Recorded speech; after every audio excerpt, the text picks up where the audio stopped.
Hello, welcome to the debate on Sky News. I'm Martin Stanford. Here's our take on developments brought together from America, the UK, around the world and the universe. The range is 25 meters and the crosshairs are aligned once again. Copy. Space Commander, Flying Manual. The latest Soyuz capsule links up with the International Space Station with all the dexterity of a computer game. Space, what is real and what is make-believe? A Brit, an American and a Russian have this week started their 6-month deployment to the International Space Station, 155 miles above Earth. Sound appealing? Or maybe I should be asking, what's the point? As we'll never understand the enormity of space. In a moment, we're going to be talking to NASA's chief scientist. As usual, the Democrat commentator Jeffrey Robinson is in New York and the Conservative commentator Armstrong Williams is in Washington. Jeffrey, do you envy those guys up there? Yeah, much the way that I think they are the Christopher Columbus of our generation, starting way back with the Alan Shepard and John Glenn days. Yeah, there is a great sense of exploration and going where no man has gone before. Where have we heard that before? Yeah, absolutely. But Armstrong, I know there's an awful lot of pressures on politicians and governments to spend money wisely, but do you think the International Space Station is money well spent?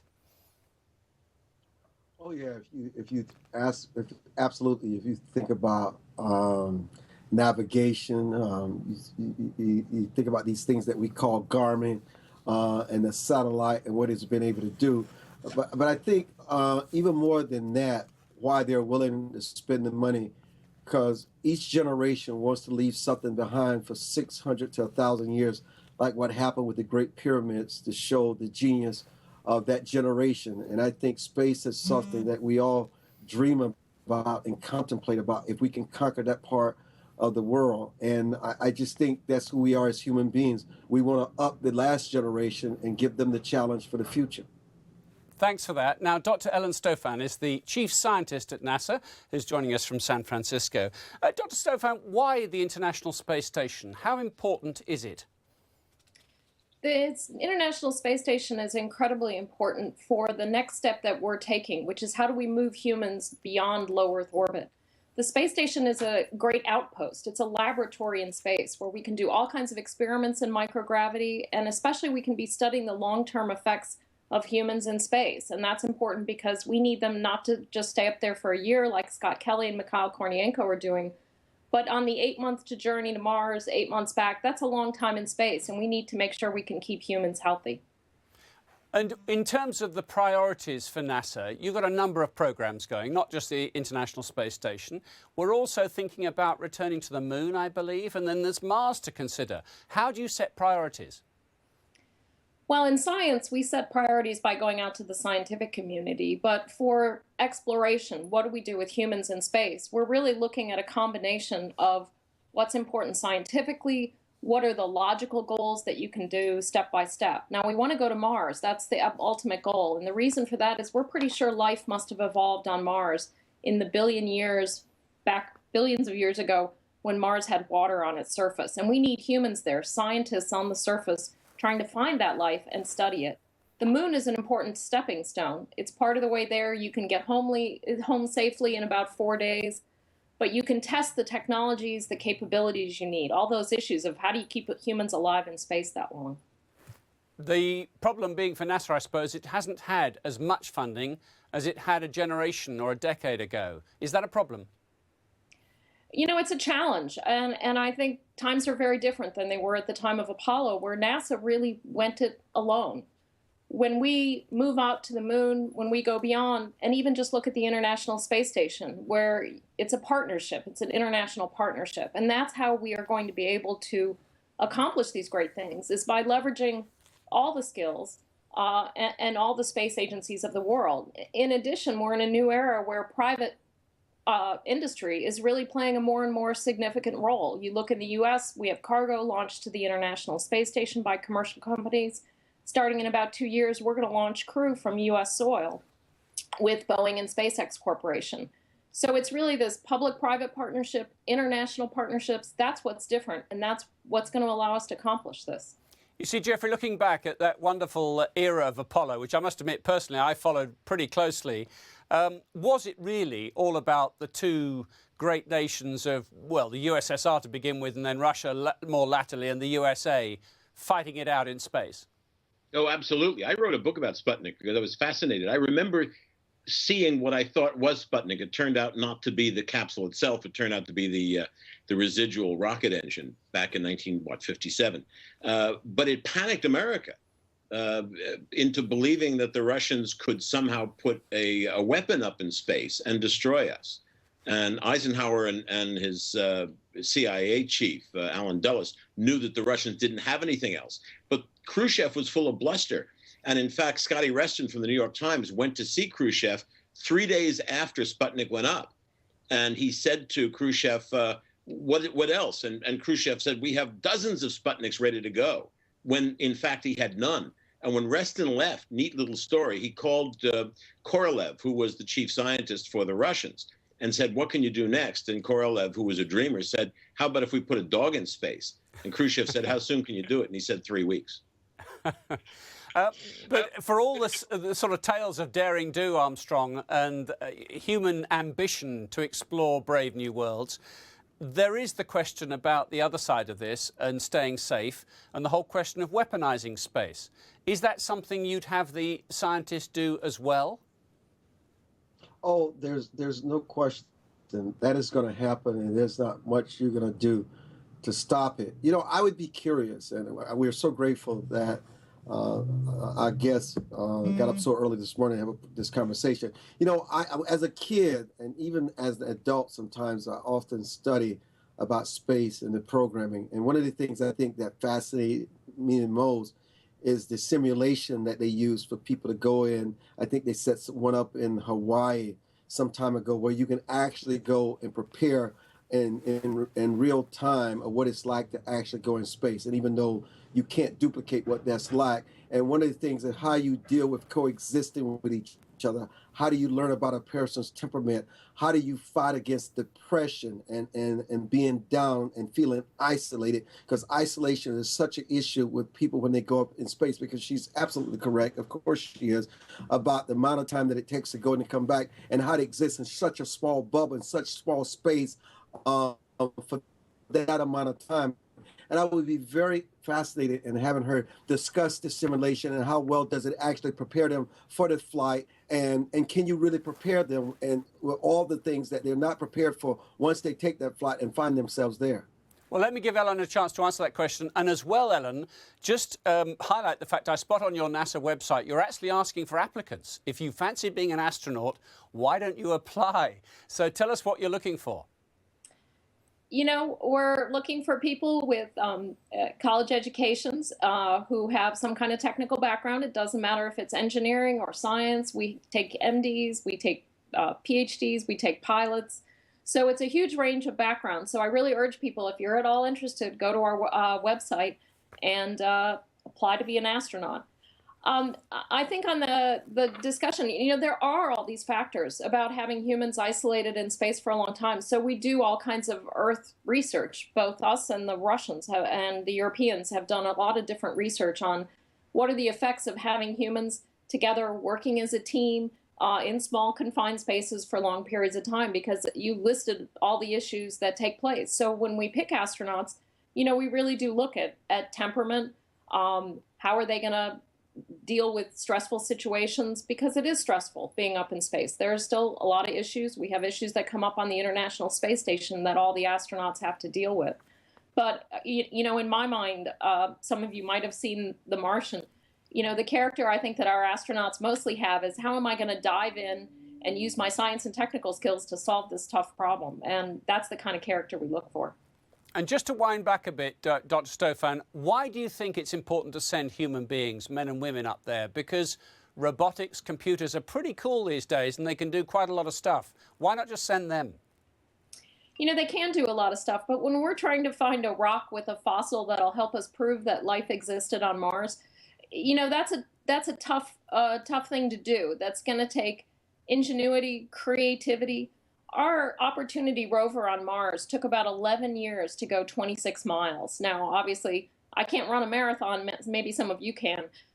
But a human can cover a huge amount of territory in a very small amount of time and really use our brains to make all kinds of decisions. And we can have a laboratory on the surface where we can be analyzing things in real time. And I think all those factors are important for actually having humans. Jeffrey, the human involvement in this is important, do you think? Oh, absolutely. It's because we do stuff that robots simply can't do. And now I certainly hope that if Ellen is looking for someone to volunteer for a 16-month project, she takes Armstrong. But I do have a very fast question. Ellen, do you have a sweatshirt that says, actually, I am a rocket scientist? I have a bumper sticker. I don't have a sweatshirt. Good. Well, my serious question is that in the early days of the space program, there were a number of products that were commercialized. I mean, microwave technology. I think Teflon came out of Apollo. Tang, the orange drink, came out of it. In the past 10 or 15 years of the shuttle program, space station, the Mars rover, and various deep space probes, what has been commercialized from the last 20 years of NASA?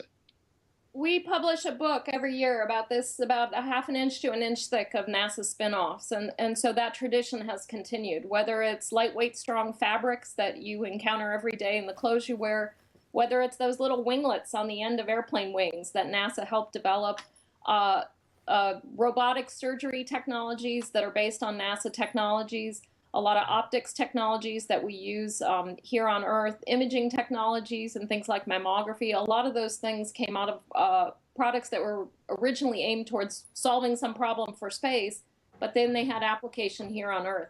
Some people estimate about every dollar that's spent at NASA, about $4 is returned to the U.S. economy from spin-offs. Does it help self-fund NASA? No, all that money goes back into the U.S. economy. It doesn't come back to us. Too bad. If Armstrong. I could, you know, I'm just curious. By the way, I'm loving this conversation.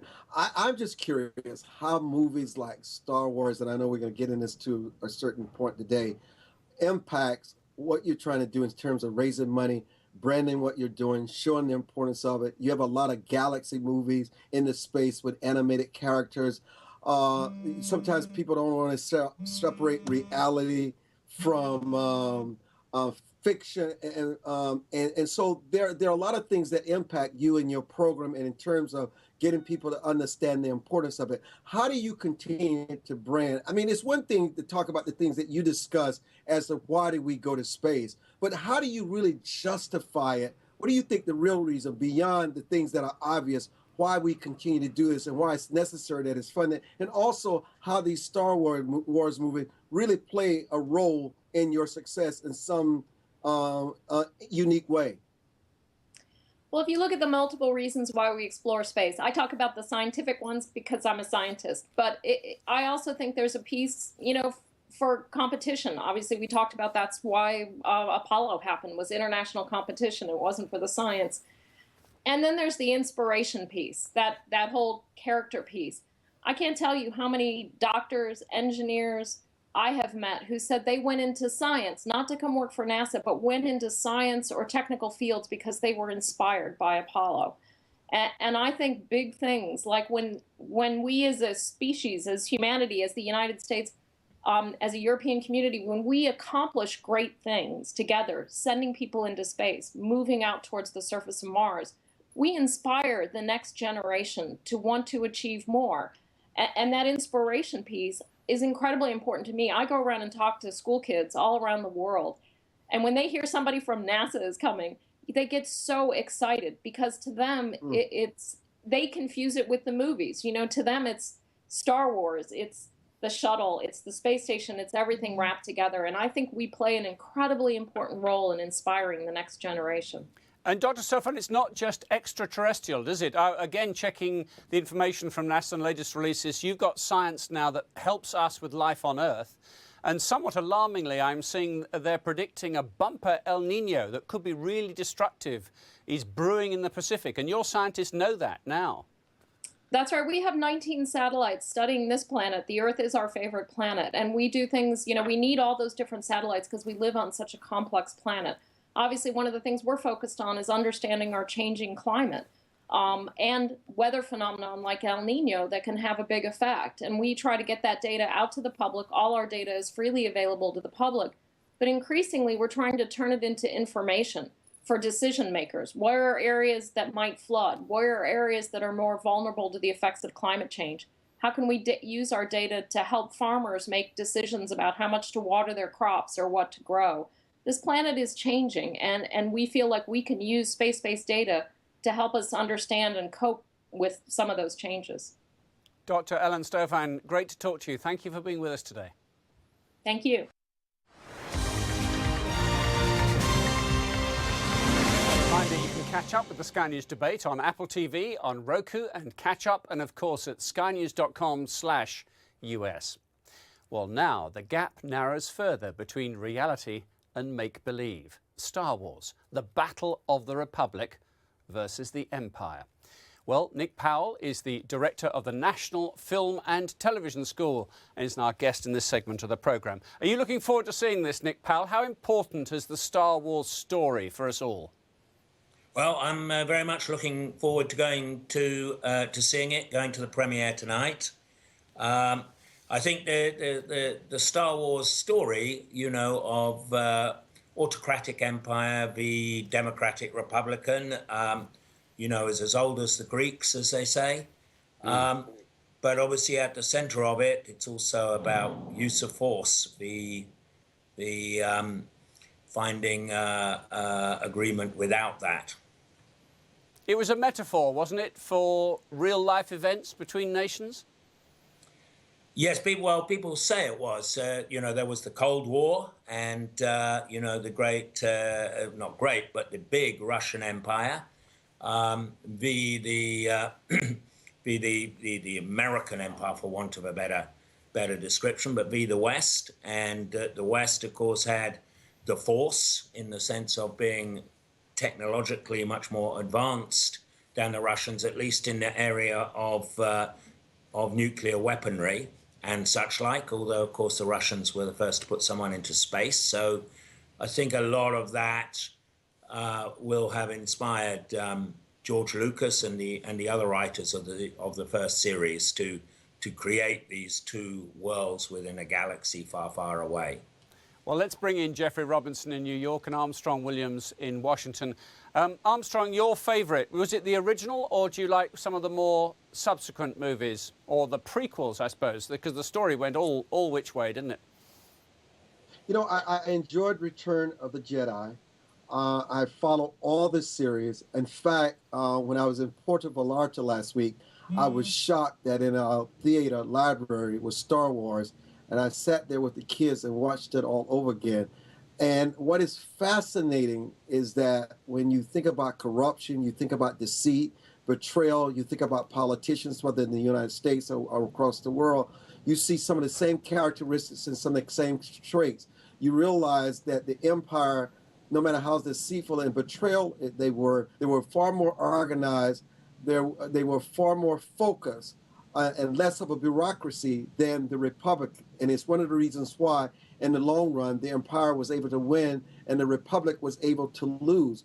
You're going to always have your disruption. And then also, I think what it also shows that in any system, whether it's the Republic or whether it's the empire, there are always good people. There are always people who are well-meaning, while they may be naive and gullible, can be exploited and taken advantage of. And it also shows that good, no matter how good is, it doesn't always win, that you got to fight. And sometimes you have to compromise your values and sometimes your moral standards in order to join forces for a greater good. So I think that these movies bring out so much about life. We can learn right from wrong. We can learn what we don't want to become. But we also can learn what it's like when you run these governments, these empires and republics, what they do to compromise and how the people are expendable. Jeffrey, here's a tough question. What is the Force for you? That is a good question. The Force is somebody to root for. Yes. And yeah, that's what it is. I mean, Lucas and I are almost the same age, a few months apart. And I know, because I remember the mid-'50s very well, when his generation, our generation, was exposed to people like Willy Ley and books on space, and a wonderful series that rivaled the Hardy Boys, which was called Tom Corbett's Space Cadet. And it just opened up the imagination to the unthinkable of going out into space, and every kid could root for Tom Corbett. Same thing with Star Wars. I mean, from a cinema standpoint, he used the latest technology available in cinema to create something that was cinematographic and gorgeous. And now, of course, the new one is using even more advanced technology, creating much more excitement.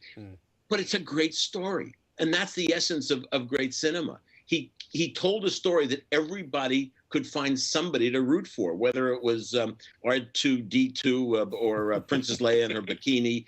But it was the Force that you were rooting for. You were rooting for good over evil.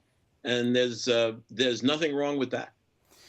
Because, Nick Powell, this goes into the canon. I say that the Force was used, by both sides and could be turned to evil purposes. I think the Force represents technological superiority, such as, for instance, the West had over the Russians at the time of the Iron Curtain, and still do when talking about ISIS and other places. So for me, the Force represents one side having powers that the other side don't have or do have and can't use. More people register apparently as Jedis and Jehovah's Witnesses. But I think it's fantasy, not spirituality, I have to say. In terms of the filmic quality, there's an awful lot in the canon of television series or movies made about adventures in space. There's tons and tons of them out there. Why is it the Star Wars franchise resonates so well, do you think, Nick? I think for the reasons that we're talking about. I think unlike a lot of them that are simple adventures of small groups of people, maybe in big worlds, that Star Wars, especially in the original series, tackled these big questions. It did in the prequels as well. So it took on the big themes that, Jeffrey and Armstrong are talking about. And by dealing with these big themes on a human level, I also think it had a much bigger variety of great humanoid characters that were, funny and interesting. And it also took place in environments that were kind of part human, part space, and environments that we had perhaps, except in Alien and things, perhaps not seen so much of up until Star Wars came along. And Armstrong, it was a very multicultural world, wasn't it? The world based on Earth, or the good guys. Was that a bit of preaching by the filmmakers, do you think, or an accurate vision of the future? No, I just think it's an actual depiction of what we should be. While we may argue over good versus evil, it's not about the race, the gender, or someone's particular heritage. It's just how we exist together with the force that's within us.